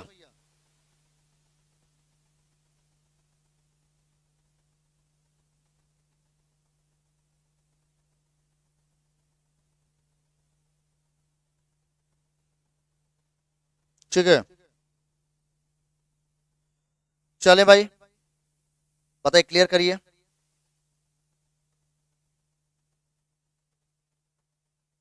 बेटा सचिन सरोज बोल रहे हैं, ठीक है सचिन, बेटा आप कॉल कर लीजिए पहले, जो मोबाइल नंबर आपकी स्क्रीन पे चल रहा है उस पर आप कॉल कर लो भाई। तो आपको पता चल जाएगा। ठीक है, आप कॉल कर लीजिएगा, आप एक बार कॉल कर लेना बेटा, ठीक है।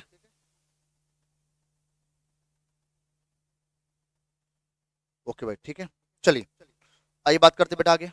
अगला पॉइंट और क्या लिखा है बेटा, और लिखा गया क्या है बेटा, लिखा है यहाँ पर प्रश्न नंबर 2 में सवाल चल रहे हैं, नाइट्रोजन स्थिरीकरण और नाइट्रिफिकेशन में बेटा अंतर क्या है।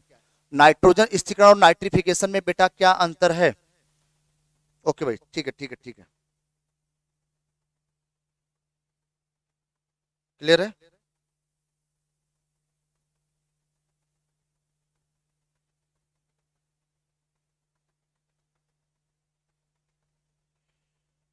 ठीक है ठीक है भाई, चलिए आगे बेटा, लिखा है नाइट्रोजन स्थिरीकरण। नाइट्रोजन क्या लिखा है बेटा, फिक्सेशन। तो पहला पॉइंट दो क्या लिखा है, बहुत अच्छा सवाल है, ये भी सवाल पूछ सकता है आपके एग्जाम के पॉइंट ऑफ व्यू से, आपके बोर्ड के पेपर के हिसाब से बहुत अच्छा सवाल है भाई, बहुत अच्छा भाई, बिल्कुल भैया, जय जवान जय जवान जय जवान। चलिए आगे, हाँ निमोनिया,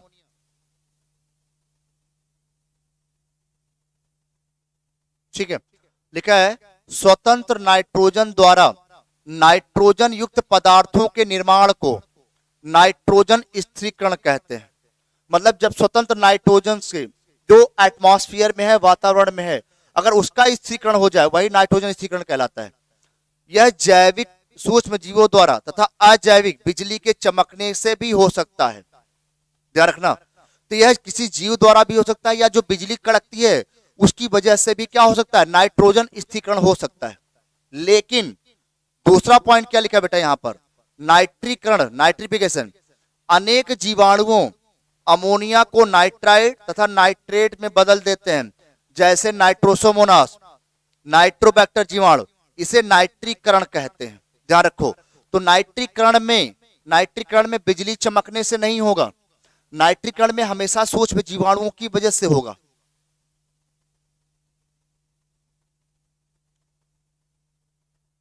नमस्ते बेटा,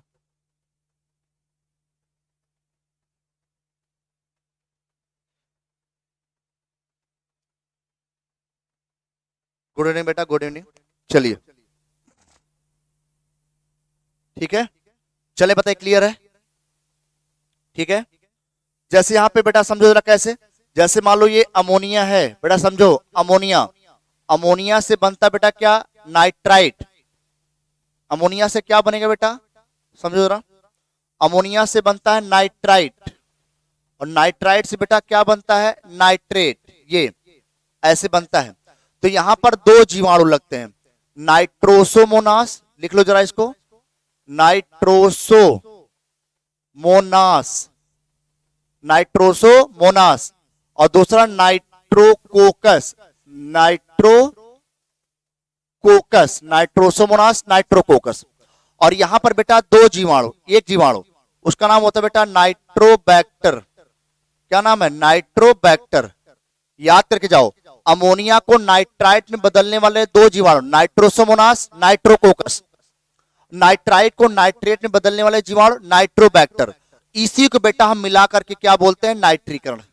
क्या बोलते हैं, यही नाइट्रीकरण बोलते हैं। यही लिखा है कि जब अनेक जीवाणु अमोनिया को नाइट्राइट तथा नाइट्रेट में बदल देते हैं, जैसे नाइट्रोसोमोनास, नाइट्रोबैक्टर जीवाणु, इसे नाइट्रीकरण कहते हैं।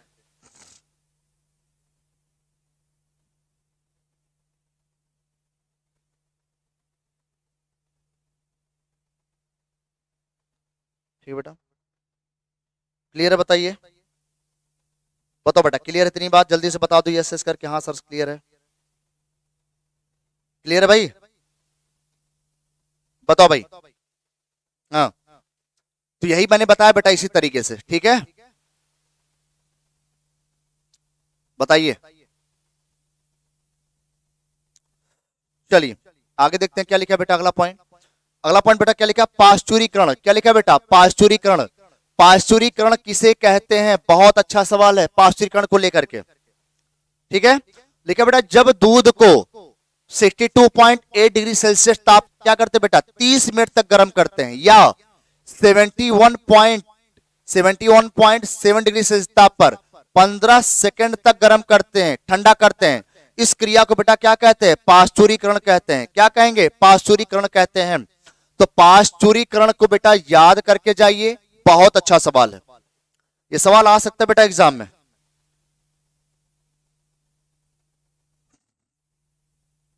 ठीक है बेटा, बताइए क्लियर है? ठीक भाई, जल्दी से बेटा 2 लाइक और बचे हैं, 2 लाइक और मार दो फटाफट, जल्दी से फटाफट 2 लाइक। ठीक है, तो मजा आ जाए। ओके भाई,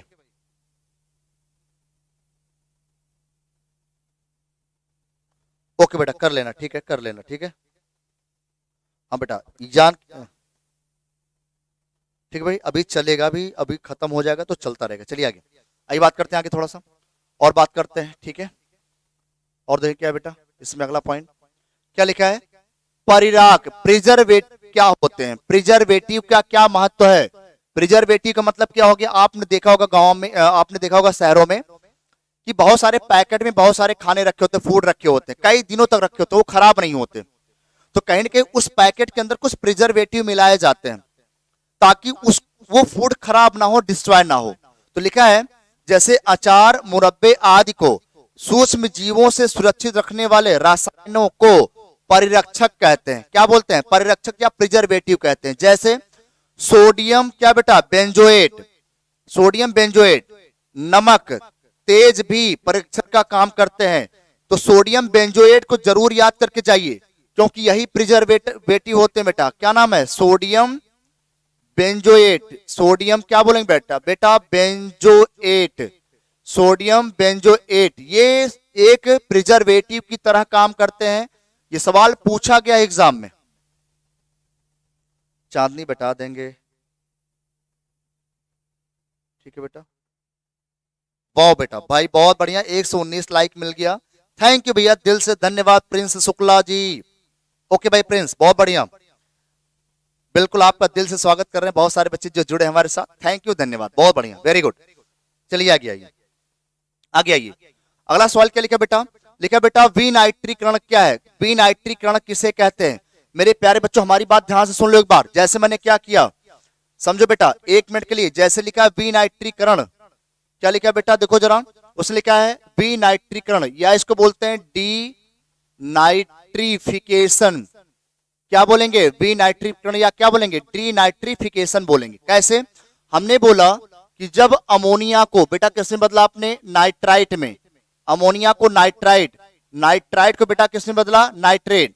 तो यहां पर हमने 2 बैक्टीरिया बताया, यहां पर 1 बैक्टीरिया बताया, लेकिन जब आपने क्या किया, इस नाइट्रेट को किसमें बदल दिया बेटा, नाइट्रोजन में, नाइट्रोजन में।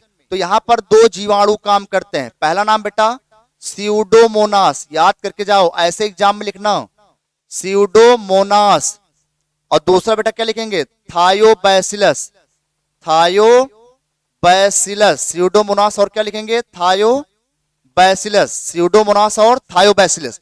तो जब नाइट्रेट को आप नाइट्रोजन में बदल देंगे उसी को विनाइट्रीकरण कहते हैं। जैसे कुछ जीवाणु मृदा के नाइट्रोजन यौगिकों को स्वतंत्र नाइट्रोजन में बदल देते हैं, नाइट्रेट को, मतलब इस नाइट्रेट को किसमें बदल दे बेटा, नाइट्रोजन में।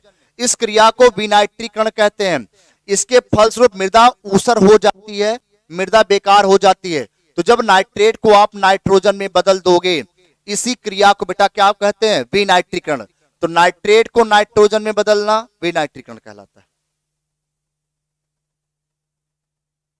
थैंक्स बेटा, थैंक। ओके भाई, 100 में आ रहा कि नहीं आ रहा पहले ये बताओ, जो पढ़ाया जा रहा है वो 100 में आ रहा कि नहीं आ रहा पहले ये बताओ, क्लियर है, क्या जो पढ़ा रहे हैं वो 100 में आ रहा भाई।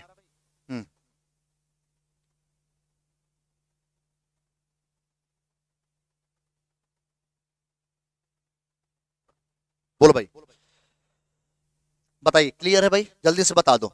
तो विनाइट्रीकरण यहां पर हो गया बेटा, विनाइट्रीकरण के बारे में मैंने बता दिया पूरा कंप्लीट। तो जब भी आपको एग्जाम में लिखना हो बेटा, अगर ऐसे आ जाए विनाइट्रीकरण क्या है, तो सबसे पहले आप एक लाइन लिखना, ऐसे ऐसे लिखना आप कि जब नाइट्रेट को बेटा नाइट्रोजन में बदलते हैं, ये लाइन जरूर लिखना ऐसे करके।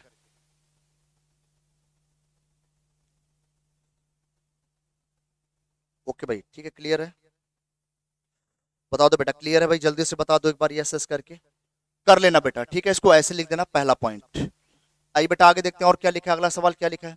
देखा बेटा, नीली हरी शैवाल को शैवालों तथा जीवाणु समानता वाला एक लक्षण बताइए। तो बिल्कुल आसान से है। नीली हरी शैवाल की तरह प्रकाश संश्लेषण करते हैं, इनकी कोशिका संरचना जीवाणुओं की तरह ही होती है। तो बिल्कुल नीली हरी शैवाल अणु की तरह ही होते हैं, कुछ नया नहीं होता। चलिए आइए बात करते हैं, ठीक है। लिखा बेटा अगला सवाल, नीली हरी शैवाल को अब साइनोबैक्टीरिया को क्यों कहा जाता है, साइनो जीवाणु क्यों कहते हैं। तो मैंने बता दिया, नीली हरी शैवाल की संरचना प्रोकैरियोटिक जीवाणु के समान होती है, इस कारण इनको साइनोबैक्टीरिया या साइनो जीवाणु भी कहते हैं। इस सवाल को मैं कई बार कराता चला आ रहा हूं, तो ध्यान दीजिए क्योंकि इंपॉर्टेंट होगा, तभी मैं बार बार बता रहा हूं, भैया, ठीक है। आइए अगला पॉइंट बेटा, लिखा है जैव उर्वरक के बारे में, जैव उर्वरक से प्राप्त होने वाले लाभों का वर्णन करिए। बायो फर्टिलाइजर क्या होते हैं, बायो फर्टिलाइजर क्या होते हैं बेटा, ठीक है, ओके। चलिए लिखा बेटा, ये अहानिकारक होते हैं, मतलब ये क्या करते हैं, खेतों के लिए लाभदायक होते हैं, ये खेतों के लिए लाभदायक है, पर्यावरण अनुकूल होते हैं, हितैषी होते हैं, हमारे लिए फायदेमंद होते हैं। जैव उर्वरकों के प्रयोग में मृदा का गठन क्या करते बेटा, उचित बना रहता है। अगर आप धान की पैदावार बढ़ाना चाहते हैं, गेहूं की पैदावार बढ़ाना चाहते हैं, तो आप किसका इस्तेमाल करिए बेटा, जैव उर्वरक का इस्तेमाल करिए। क्योंकि आजकल हमने पोटास यूरिया खेतों में डाल डाल करके उस खेतों को बर्बाद कर दिया है। तो अब टाइम आ गया बेटा किसका, जैव उर्वरक का, किसका भैया, गुड इवनिंग सलोनी, ठीक है, कुसुम, ठीक है, अर्थराज, सारे बच्चों का बहुत बहुत मोस्ट वेलकम भाई, दिल से। चलिए क्या है, ये मृदा में वायु संचार को बढ़ाते हैं, इनसे मृदा की जल धारण क्षमता में वृद्धि होती है। जरूर याद करके जाओ, जैसे जो बायो फर्टिलाइजर हो बेटा, साइनो जीवाणु भी एक प्रकार का बायो फर्टिलाइजर है, जैसे नॉस्टॉक और एनाबिना, ये भी प्रकार के बायो फर्टिलाइजर है। याद करके जाना, अगर कभी एग्जाम्पल लिखना हो तो लिख देना नॉस्टॉक और एनाबिना, नॉस्टॉक और क्या होता है बेटा, एनाबिना, ये दोनों ही जैव उर्वरक होते हैं, बायो फर्टिलाइजर हैं। नीली हरी शैवाल होती हैं, ये काफी इंपॉर्टेंट होते हैं, काफी महत्वपूर्ण होते हैं, हमारे खेतों की उर्वरा शक्ति को बढ़ाते हैं बेटा, बढ़ाते भाई, कोई नहीं बेटा, ठीक है। हमने क्या बोला, जब तक है जान तब तक लड़ते रहेंगे, ठीक है, लड़ते रहेंगे, ठीक है। चलिए आइए आइए भाई बात करते हैं आगे, अगला सवाल, ठीक है। बताइए, लिखा है बेटा प्रश्न नंबर 9 में, सत्य जीवाणु और आर्की जीवाणुओं की कोशिका भित्ति में अंतर बताइए।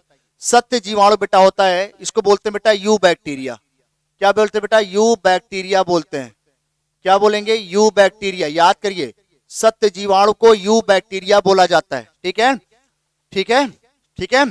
तो सबसे किसके बारे में, सत्य जीवाणु, ट्रू बैक्टीरिया, इसी को यू बैक्टीरिया बोलते हैं, याद करके जाइएगा, यू बैक्टीरिया भी बोला जाता है, यू बैक्टीरिया भी क्या करते बेटा, बोलते हैं, यू बैक्टीरिया बोलते हैं, पहला पॉइंट, ओके भाई, ठीक है, वेरी गुड वेरी गुड। तो जरूर पढ़ लीजिए बेटा, बहुत इंपॉर्टेंट सवाल चल रहा है यहाँ पे, धुआंधार। लिखा है बेटा, जो ट्रू बैक्टीरिया है, सत्य जीवाणु की कोशिका भित्ति में पेप्टाइडोग्लाइकन्स होता है, बहुत ज्यादा इंपॉर्टेंट भैया, बहुत ज्यादा मेरे प्यारे बच्चों, याद करके जाइए, ये बेटा पेप्टाइडोग्लाइकन्स क्या होते भैया, पाए जाते हैं। अगर आप सत्य जीवाणु देखेंगे तो पेप्टाइडोग्लाइकन्स होती है इसकी कोशिका भित्ति में, जबकि आर्की बैक्टीरिया में पेप्टाइडोग्लाइकन्स नहीं होते, जबकि आर्की जीवाणु भित्ति में पेप्टाइडोग्लाइकन्स नहीं होता। अरे यहाँ पे दो पहले लिखना, पेप्टाइडोग्लाइकन्स नहीं होता है, जबकि आर्की, लाइन को थोड़ा सा मैं कट कर रहा हूं, थोड़ा सा मैं कट कर रहा हूं भाई, थोड़ा सा कट कर रहा हूं बेटा, ठीक है, जबकि यहां मैं कट कर रहा हूं, जबकि यहां पे ऐसे ये कट कर देते हैं इसको, ये मेंशन एरर हो गया है इसको, ठीक है। आइए इसको मेंशन एरर कर दे, ठीक है। ये लिखा है जबकि आर्की, यहां लिख देते हैं भैया, क्या लिखते हैं यहाँ पे, ठीक है, आर्की लिखा है, जबकि आर्की जीवाणु में पेप्टाइडोग्लाइकन्स नहीं पाया जाता, ये बेटा नहीं पाया जाता, ध्यान से सुनिए, नहीं पाया जाता बेटा, ठीक है, क्लियर है। ठीक है, नहीं पाया जाता है, ठीक है, नहीं पाया जाता। आगे दूसरा पॉइंट क्या लिखा है बेटा, दूसरा पॉइंट दूसरा क्या लिखा है, दूसरा, सत्य जीवाणु की कोशिका भित्ति वसी अम्ल की बनी होती, वसी अम्ल पाए जाते हैं जो एस्टर बंध से क्या होते हैं बेटा, जुड़े होते हैं, जबकि आर्की जीवाणु की कोशिका भित्ति में आइसोप्रोटीन पाया जाता है जो एस्टर बंध से क्या होता है, जुड़े होते हैं। याद रखना, आइसोप्रीन यहां पर पाया जाता है आर्की बैक्टीरिया में, और यहां पर बेटा वसीय अम्ल पाया जाता है सत्य बैक्टीरिया में। बताइए क्लियर है, बताइए क्लियर है।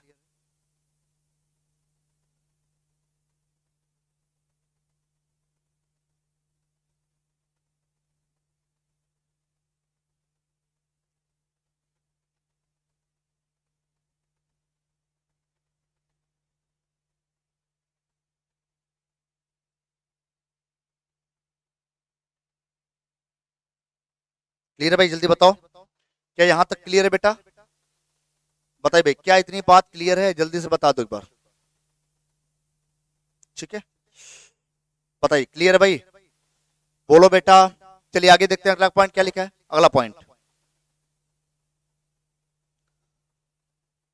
अरे भाई रामू पप्पू शायरी हो जाए, रामू पप्पू बोल रहे हैं शायरी हो जाए, अरे भाई पप्पू जी, चलिए कर लेते हैं, आइए। देखा, असहजीवी नाइट्रोजन स्थिरीकरण वाले जीवाणुओं के महत्व का वर्णन करिए, ये भी सवाल पूछा जाता है असहजीवी के बारे में। किसके बारे में बेटा, असहजीवी के बारे में। लिखा, असहजीवी नाइट्रोजन स्थिरीकरण जीवाणु एजोटोबैक्टर, रोडोस्पाइरलम आदि पाए जाते हैं, और ये असहजीवी जीवाणु वायुमंडल के स्वतंत्र नाइट्रोजन को नाइट्रोजन यौगिकों में बदलकर मृदा की उर्वरा शक्ति को क्या करते हैं, बढ़ाते हैं।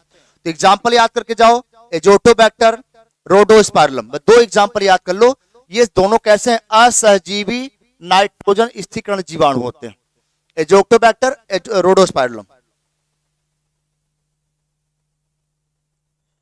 चलिए याद कर लेना बेटा, ये सवाल बहुत इंपॉर्टेंट, स्क्रीनशॉट जरूर ले लेना, और ये दो एग्जाम्पल याद कर लेना, ये दो एग्जाम्पल याद कर लेना, और ये सभी मृदा की उर्वरा शक्ति को बढ़ा देते हैं।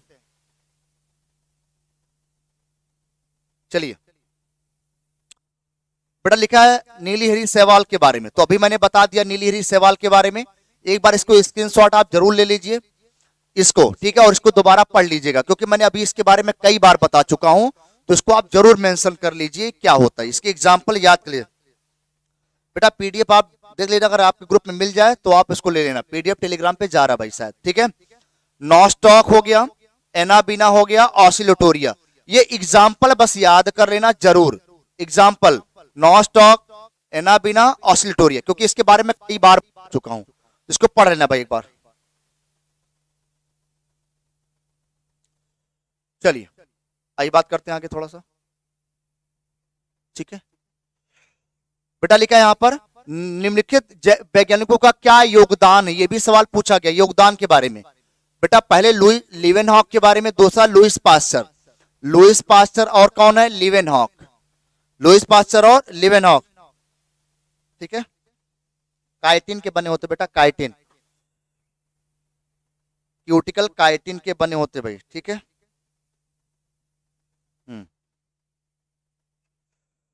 चलिए बेटा, लिखा सबसे पहले लिवेनहॉक, इन्होंने सूक्ष्मदर्शी की सहायता से जीवाणुओं को सर्वप्रथम देखा था, किसने बेटा, लिवेनहॉक ने, और इन्होंने पौधों में बेटा बहुभ्रूणता का भी पता लगाया था।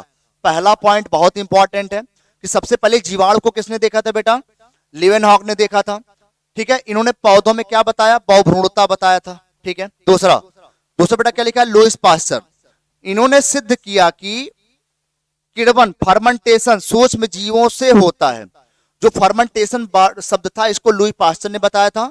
जीवाणु जीवोत्पत्ति लाभ बायोजेनेसिस तथा रोगों की उत्पत्ति रोगाणुओं से होती है, ये बात भी किसने बताई थी बेटा, लुइस पास्चर ने बताई थी। तो याद करके जाइए, रोगों की उत्पत्ति जीवाणुओं से होती है, ये बात लुइस पास्चर ने बताई।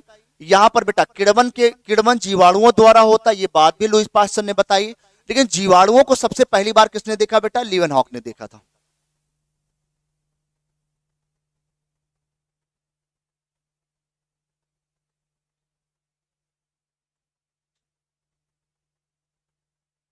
ठीक है भाई, चले बताइए, क्लियर है बेटा? इतनी बात जल्दी से बताओ फटाफट, क्लियर है? आइए आइए देखते हैं जरा बेटा अगले सवाल की तरफ क्या है, नेक्स्ट क्वेश्चन क्या हमारे पास। ठीक है, ठीक है, चले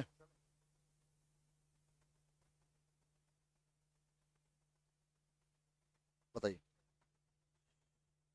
ठीक बेटा, जल्दी से बता दो एक बार यस यस करके। चले, ओके भाई, ओके भाई, ठीक है। बहुत बढ़िया।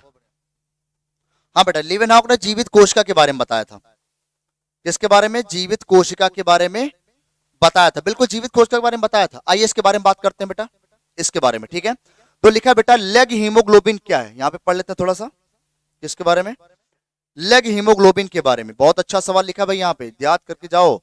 लिखा बेटा लेग हीमोग्लोबिन के बारे में वर्णन करिए, उत्पन्न करने वाले सहजीवी जीवाणु का महत्व के बारे में बताइए। अभी मैंने थोड़ी देर पहले आपको बताया था लेग हीमोग्लोबिन के बारे में, अभी बताया था मैंने थोड़ी देर पहले। हमने बताया था ये केवल लेग्यूमिनेसी पौधे की जड़ों में पाए जाते हैं, केवल लेग्यूमिनेसी पौधों की जड़ों में पाए जाते हैं। राइजोबियम नाम का जीवाणु पाया जाता है, ये ध्यान रखना, उसी से संबंध बता रहा बेटा ये। ठीक है, ओके।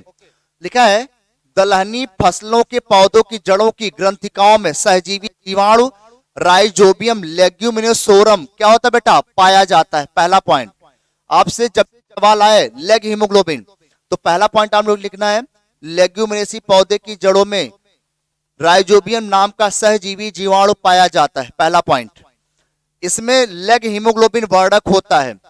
जीवाणु वर्णक की उपस्थिति में वायुमंडल की स्वतंत्र नाइट्रोजन को नाइट्रोजन यौगिक में क्या करता है? बदल देता है। मतलब बाहर के वातावरण के नाइट्रोजन को राइजोबियम खींच लेता है और नाइट्रोजन स्थिरीकरण करवा देता है। ठीक है, नाइट्रोजन यौगिक पौधे द्वारा प्रयोग किए जाते हैं। बिल्कुल, जब जीवाणु ले लेगा तो वही नाइट्रोजन पौधा उसका उपयोग कर लेगा। फसल के तैयार होने के पश्चात जड़ ग्रंथिकाओं के जीवाणु मृदा में मिलकर मृदा की उर्वरकता को क्या कर देते हैं बेटा? बढ़ा देते हैं, क्योंकि वो राइजोबियम पौधे की जड़ में गांठों के रूप में होता है। जब फसल सूख गई तो वो नाइट्रोजन वहीं पर रह गया, वो क्या करेगा? खेतों की उर्वरा शक्ति को तो बढ़ाया ही बढ़ाया, पौधे की फसल को भी बढ़ाने का काम किया।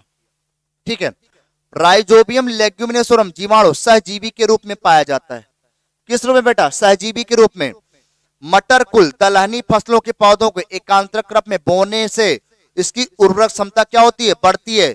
इस प्रक्रिया को बेटा क्रॉप रोटेशन कहते हैं। अब याद करो, क्रॉप रोटेशन का मतलब होता है जब किसी फसल की पैदावार को बढ़ा दिया जाए, वही को उसी को क्रॉप रोटेशन कहते हैं।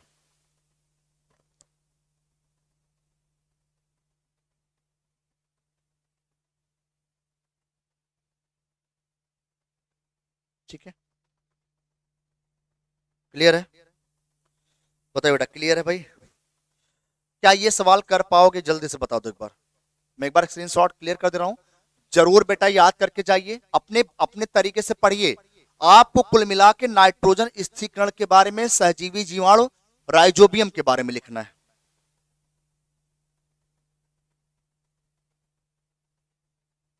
क्लियर? ठीक है,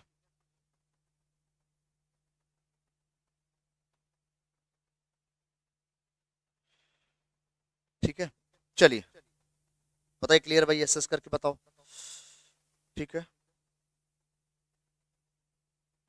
आइए अगला सवाल देखते हैं बेटा क्या लिखा है। नेक्स्ट बेटा यहाँ पे लिखा है अगला पॉइंट, बहुत अच्छा सवाल लिखा है भैया।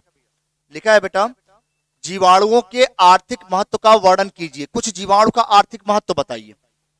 जैसे लिखा है बेटा पहला पॉइंट, औद्योगिक महत्व क्या है? रेशे प्राप्त करने में, बिल्कुल सही। जैसे लिखा है बेटा जूट, पटसन, सन आदि रेशे प्राप्त करने में बेटा क्लॉस्ट्रीडियम ब्यूटारिकम नाम के जीवाणु बेटा सहायक होते हैं। बिल्कुल पहला सवाल, सवाल पूछ सकता क्या जीवाणु का आर्थिक महत्व है? बिल्कुल है, सही बात है। दूसरा, तंबाकू के उद्योग में बैसिलस मेगाथीरियम द्वारा किण्वन से तंबाकू का स्वाद और सुगंध बढ़ाया जाता है। सोचो, बैक्टीरिया के द्वारा बढ़ाया जाता है स्वाद और सुगंध। चाय उद्योग में माइकोकोकस जीवाणु किण्वन द्वारा चाय का स्वाद तथा सुगंध बढ़ाते हैं। तो ये आप याद कर सकते हैं बेटा इसको भी, ये भी औद्योगिक महत्व बढ़ाने में मदद करते हैं, चाहे वो रेशा प्राप्त करने में हो, चाहे तंबाकू उद्योग में हो, चाहे चाय उद्योग में हो। ये जीवाणु बेटा हमारे लिए आर्थिक महत्व का काम करते हैं।